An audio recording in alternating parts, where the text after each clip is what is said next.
Welcome back to the channel, guys. In today's video we're going to be going over reliability, something you don't often associate with this little badge right here.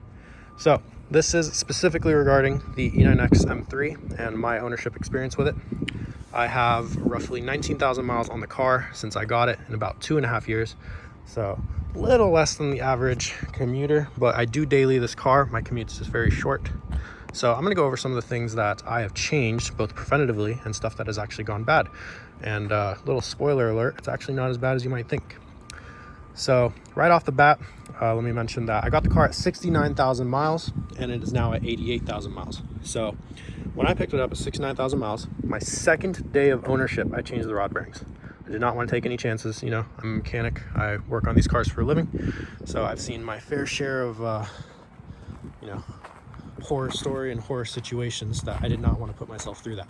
Motor swaps are extremely complicated and very, very expensive. There have been even situations where, like, let's say a customer provides a motor and that motor is not in good standing as it was advertised. So this really is a nightmare to go through. So rod bearings, highly recommend. That is like the first thing you should do if you get one of these cars. Do not even leave it up to chance. I did mine at 69,000 miles. They were the original bearings and they were showing copper. In case you didn't know, in 2008 they basically had copper material. They switched over, I believe, in 2009 or somewhere in between to aluminum because it's, in my opinion, this is why I think they switched it. It basically hides the content better than if it were copper. Meaning, since the factory clearance is, technically incorrect, as it's been stated in multiple other sources, when you have copper in an oil analysis test, that's pretty obviously coming from the bearings. But if it's got content of aluminum in an oil analysis, that's relatively normal because there's other components made of aluminum, including, the motor. The literal motor is made of aluminum. So it's not as alarming. It doesn't raise any red flags of, obvious signs of bearings. So please do not think it's a myth. That's like the number one thing you should do. Moving on, throttle actuators. Those were already done before I purchased the car. They were upgraded to the M Power Motorsports ones, which I don't even know if they still make them, but these are solid. Never had any issues with that. Now, as for issues I have encountered, not that many actually. I've had a alternator go bad. That was by far the scariest. Basically driving on the freeway, whole dash lights up like Christmas tree, and then I lost power. So I was like, oh crap. So that one was not fun. That came out of nowhere. I had basically no warning signs, no battery discharge warnings prior to that, nothing like that. So that one was a little bit scary, but next day we fixed it, took care of it. And then what else? I've had a brake sensor go bad. That basically wore prematurely. I basically have two wires going to a brake sensor. It loops. So it is one wire, if that makes sense. So you have one wire looping to the tip, and that tip is what plugs into your caliper.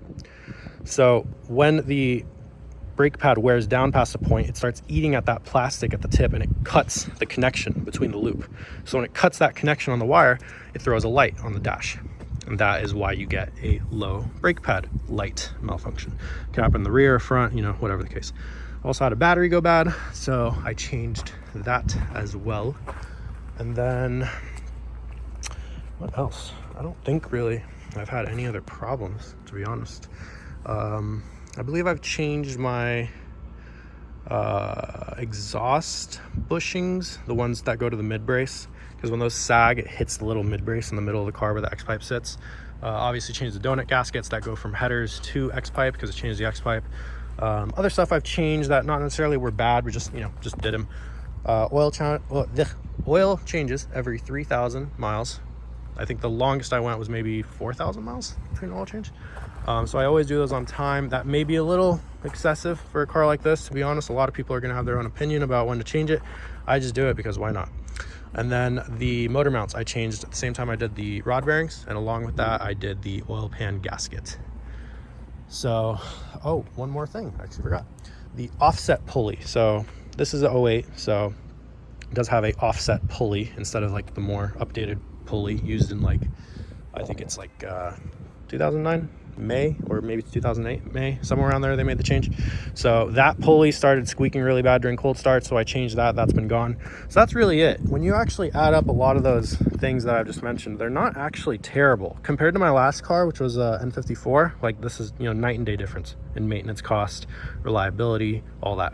In fact, I'd feel much more comfortable taking this car on a much longer road trip than what I took the 335. The 335i and 54, E90, I took to Vegas and back, which is, very hot conditions, long stretch of road, and it actually handled just fine. But that car needed tons of maintenance to get to that point. This car out of the box, assuming your rod bearings are done, I would trust to go even further than that, to be honest. These are fantastic cars. Highly recommend these cars. Just please keep on top of your maintenance before the mods. So as long as you do that, you'll be a very happy owner, such as I am. I'm sad to see this car go. We're actually going to be stocking it out very soon. And I got to show you guys what's next, but that'll be for a future video. So if you've enjoyed the video, please consider giving it a like and subscribe, and I'll see you guys in the next one. Thank you so much.